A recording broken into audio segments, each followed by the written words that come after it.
आइए बच्चों बात कर लेते हैं अब क्वेश्चन नंबर 47 की। इसमें कहा गया है कि अली और बहादुर जो हैं वो पार्टनर हैं, फर्म में प्रॉफिट लॉस शेयर करते हैं इन द रेशियो 70:30, या हम 7:3 भी कह सकते हैं इसको बच्चों। उन्होंने कहा their respective capitals on 1 April 2020 were 25,000 and 20,000 respectively, and the partners are allowed interest on capital at the rate 5% per annum.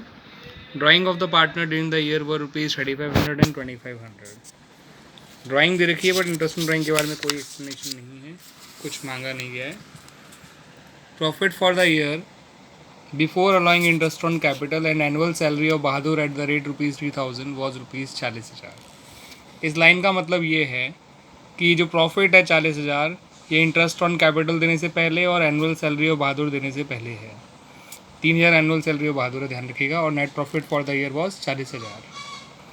10% of the distributable profit is to be transfer to reserve. इस profit का 10% नहीं डालना reserve में, जो appropriation करने का profit बचेगा, यानी इंटरेस्ट और सैलरी देने के बाद जो प्रॉफिट बचेगा उसका 10% रिजर्व में डालना है आपको। आइए इसके सॉल्यूशन कैसे करना है वो देखते हैं। हमसे profit and loss appropriation account, partners current account and partners capital account मांगा है। तो profit and loss appropriation account में सबसे पहले तो नेट प्रॉफिट लिख दीजिए बाय P&L अकाउंट के नाम से 40,000। फिर इंटरेस्ट ऑन कैपिटल निकाल लीजिए जो 1250 और 1000 आएगा, to Ali's current account, to Bahadur current account. क्योंकि पार्टनर्स करंट अकाउंट मांगे हैं, इसका मतलब कैपिटल अकाउंट फिक्स्ड है, इसलिए इंटरेस्ट और सैलरी दोनों ही करंट अकाउंट में जाएंगे। आप देख सकते हैं मैंने दोनों चीज़ करंट अकाउंट में डाली भी है।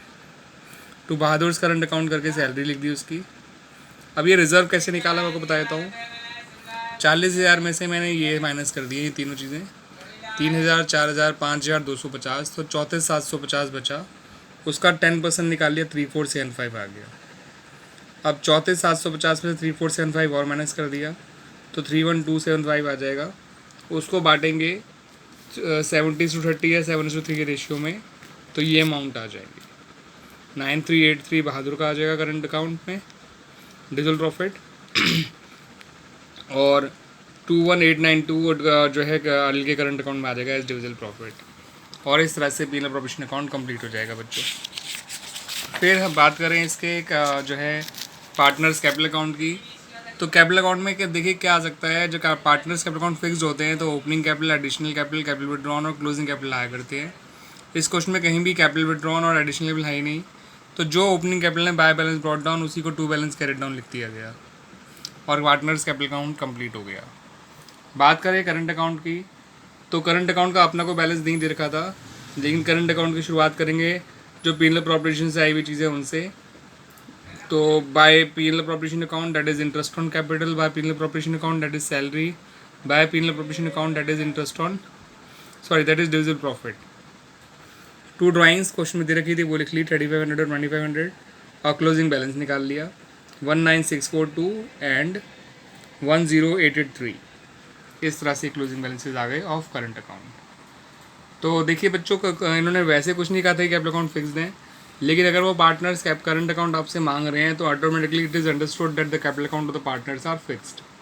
इसलिए सारी अप्रोप्रिएशन जो है वो करंट अकाउंट के अंदर जाती हैं। उसके अलावा ड्राइंग भी करंट अकाउंट के अंदर जाता है, इस बात को ध्यान रखिएगा बच्चों।